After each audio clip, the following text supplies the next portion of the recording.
Welcome to the shop and another season of Xtreme 4x4. You would think that after almost 70 episodes and over 20 hardcore projects that we would have built at least one of everything.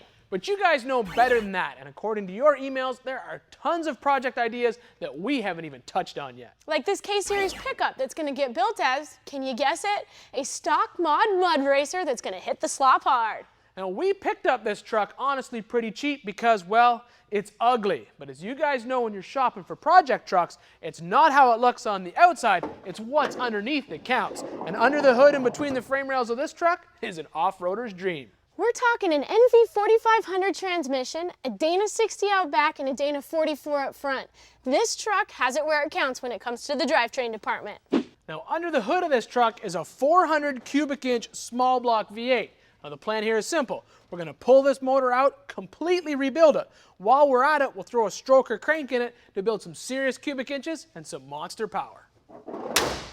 The Suzuki Samurai that we started last year is coming back into the shop for one of the craziest engine swaps ever. This little four-banger is going to be taken out and replaced with this VW diesel 1.6 turbo. And to top it off, we're going to be running this diesel with waste vegetable oil.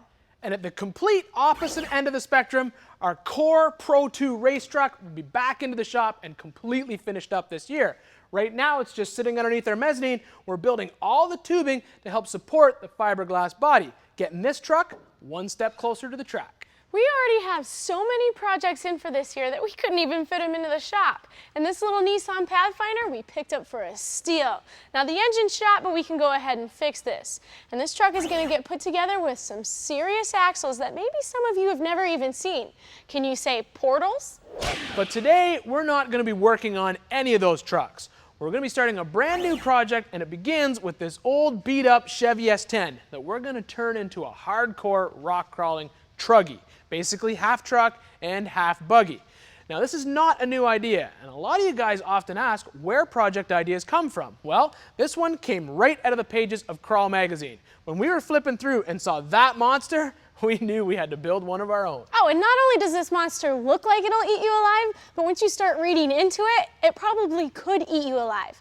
Now, the plan here is not to copy this truck exactly, but to build one similar in style with over-the-top attitude and, of course, with our own twist. Now, this is definitely not going to be a budget build. In fact, it's going to be a way over the top, but a lot of these ideas you can put into projects of your own. And obviously, the first step today is going to be to tear this truck apart. This 1994 Chevy S10 short bed has obviously seen better days. And the fact that it's a parts truck makes the 750 stones we paid well worth it. Ian and the guys already pulled the drivetrain, tossing out everything of no use to us. So today, we're starting with a basic rolling chassis. Now, depending on how aggressive you plan to get with your Truggy project will honestly determine how much of the factory frame you're going to use, if any. Guys on a budget will take an S10 cab like that, drop it on a full-size pickup truck frame, and build a Truggy out of it that way. In our case, we're going to ditch this stock frame completely for a couple of reasons. Number one, we'd be cutting this frame in half right behind the rear cab mount to start all the tube work in the rear. We'd also be cutting it up in the front, right in front of the motor mounts, and then we'd have to deal with all this IFS suspension and would have to rework the motor mounts anyway to make the engine fit inside this frame. So for us, the best solution is going to be a custom tube frame.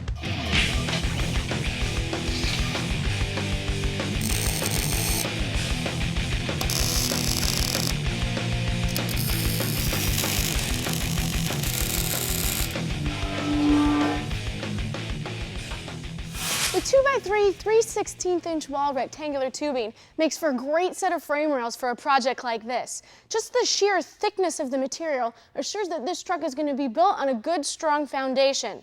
Plus, there's other benefits to using rectangular tubing. Say you're going to be installing a conventional steering box. You have a nice flat surface to mount it to. Plus, if you're planning on running leaf springs in the front of your project, having a rectangular frame rail like this will make it a lot easier to mount the fixed as well as the swing shackle into the project. Now, rectangular tubing is very easy to work with. There's just a couple of rules to follow. The first one is whenever you have an angle, you want to split the total amount of the angle between the two cut pieces. As an example here, I have a 30-degree bend in this tube, so I cut each piece at 15 degrees. That way it will match up perfect all the way around and be strong.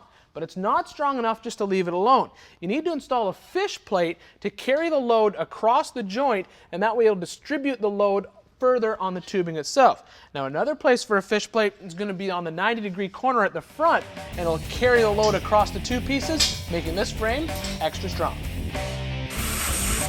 Up next, our Truggy transformation continues with fender stretching plus front and rear tube design. Stay tuned.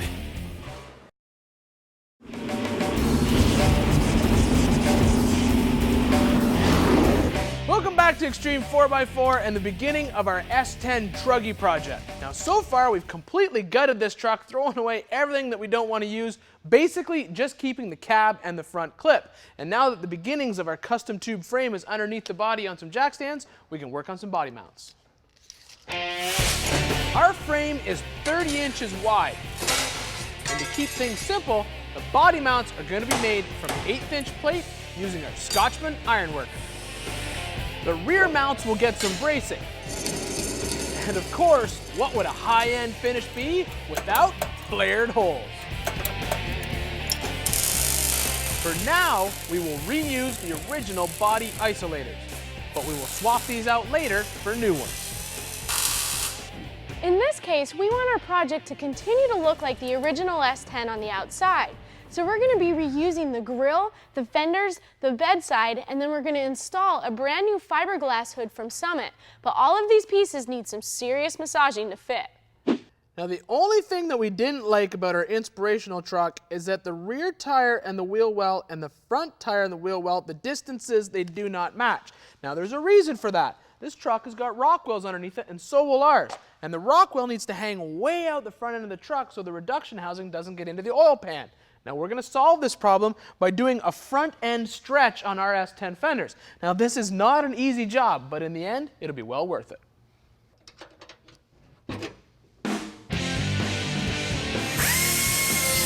We basically have to stretch our front fenders about 16 inches.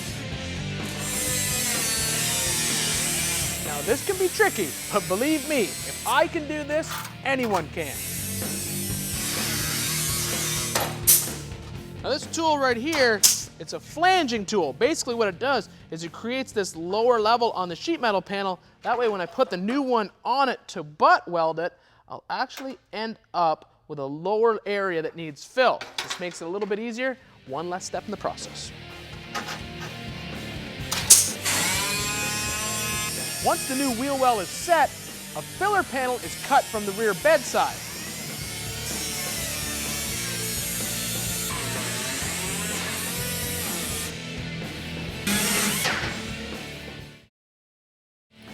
Then it will all be temporarily held together with some drill screws. Once the fit looks good, all the joints are welded. Be sure to move around the panel a lot to minimize your heat input. To help with this project, I borrowed a small 110-volt Miller auto set welder that is great for sheet metal. Now, with all the front sheet metal in place, you can get an idea of how much of a difference it actually makes to stretch that wheel well forward. Now, obviously, all the finished welding and bodywork still needs to be done on this fender, and when that's finished, only a trained eye is going to be able to tell that this S10 fender has been heavily modified. But it really makes a difference, and now that we have all this in place, we can start on the tubing for our tube chassis. What do you think, Chris? It's on spot, dude. It's on spot.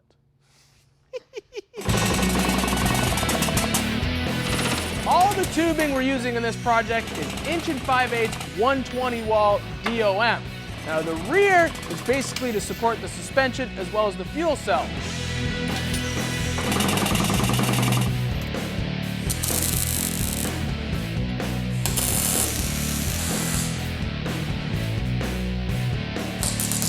The front is a simple engine cage that's designed to protect our 502 in the event of a rollover. To hold the fuel for this monster, we chose this 16-gallon Summit Racing aluminum cell.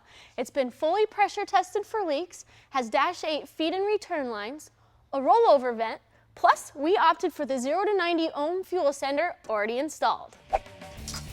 With the rear cage completed, it can mount using the integrated mounting tabs. Up next, the big block rat that will power our S10 beast when Xtreme 4x4 continues.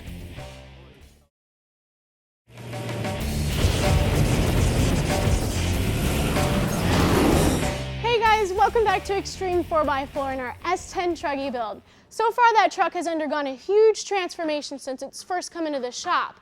And now it's time for us to take a look at the power plant for that project. The GM Performance RamJet family of engines is a great crate motor. Not only are they guaranteed in power, in this case 502 horsepower and 565 foot-pounds of torque, but it truly is a turnkey engine with its starter, flex plate, engine wires, water pump, throttle brackets, and an ECU mounted under the intake. Plus, it's got a forged crank, pistons, rods, and a roller camshaft. This engine's got all the good stuff inside too. Now, to make the installation of the engine as easy as possible, we're simply going to raise the truck up in the air on the lift. We'll position the motor underneath, right on the pallet itself, and then lower it down over the top. In case you haven't guessed by now, the radiator will be going in the rear of this truck. So the only real clearance issue we have up front will be the accessory drives that we got from Bob Hook Chevrolet.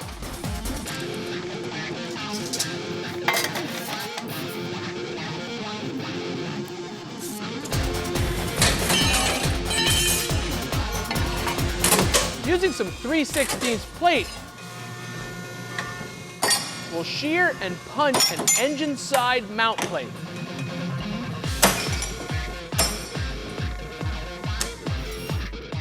It's like a ninja star. Then we'll cut some tubing and insert a leaf spring bushing inside of it to make up the frame mount. All we have to do is put everything in place and tack it together. Putting a radiator in the back of a truck like this does not affect the cooling efficiency of the system. You gotta think, most trail trucks have a winch blocking the airflow to the radiator. Plus, they're only going about 2 miles an hour anyway, so most of us choose to use an electric cooling fan. Now, a radiator is basically just a heat exchanger. It uses air that travels across the radiator core to remove the heat from the coolant as it moves from one tank to the other through the small flat tubes in the core itself. Now, the heat is transferred from the coolant to the air by dissipating as the air travels past these small little fins that connect the two tubes together. Now, the cores are available in a couple different variations. You can get a dense core that has a very high fin per inch count, or an open core like this one here. Now, the dense core radiators are seen more in either NASCAR or Indy cars because that dense package of fins needs high velocity or high speed air to basically force its way through the core itself. Now, an electric fan moves just as much air through an open core radiator like this as a car just driving down the road on a regular day. But the key is how you mount this fan. If you were to mount it back from the radiator, the air itself would not keep the engine cool enough because the air would bounce off the core instead of going through it. If you took the same fan and mounted it directly to the radiator, the air would be forced through the core, therefore cooling the engine. Or better yet, set it back a little bit and build a shroud around the entire core itself. Now, you also want to be sure as to where you mount this radiator in the chassis. If you end up with the radiator fill cap below the highest point of the engine, you're going to end up with an air pocket in the cooling system, and therefore it will constantly be overheating. A way to solve that is to install what's called a surge tank. It's basically a small tank with a separate radiator cap you can install anywhere else in the system. As long as it's the highest point, you won't have any trouble.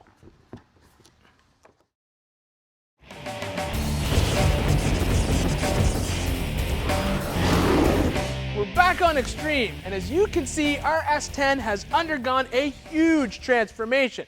From a once worn-out pickup truck into this, the beginning stages of a hardcore, high-end Truggy. We brought these tires into the shop during the early stages of the build to make sure we had clearance while bending tubing and hanging sheet metal. Now obviously, these tires are pretty frickin' huge. These 46-inch Mickey Thompson Baja claws have 20 inches of contact area from side biter to side biter. They also have a 6-ply sidewall with cut-resistant compound. And these 23-degree lugs have a deep void ratio for easy cleanout. Now the rear tube structure built onto the back half of this truck is not specifically designed to protect the driver and passenger in a rollover. For that, we obviously need a roll cage.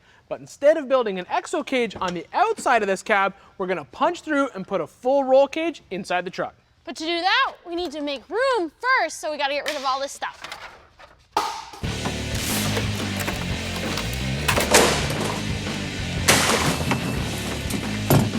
Woohoo, we're rich!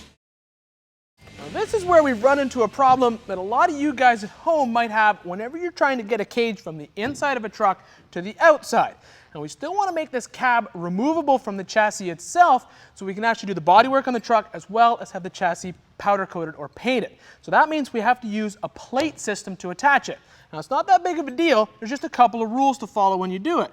You want to make your outside plate just a little bit smaller than your inside plate or vice versa. A good rule of thumb is between 1/2 inch to 3/4 of an inch all the way around.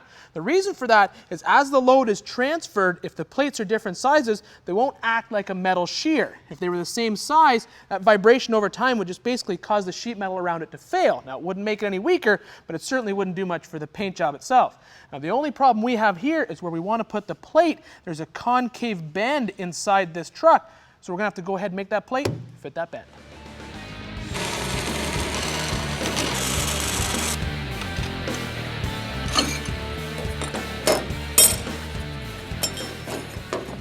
When it comes to winches nowadays, you can pretty much have everything that you may need when you're out on the trail.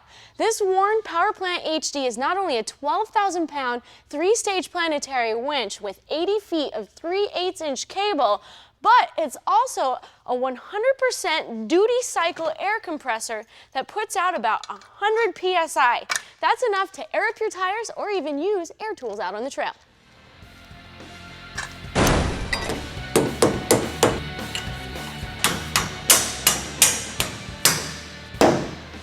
Well, there you guys have it, the beginning of one sweet monster of truck, all worth a 1 day's work. And the next time we have this truck back in the shop, we'll be dealing with the rest of the drivetrain and getting some axles underneath it. You won't want to miss that. Smooth. I didn't even catch it.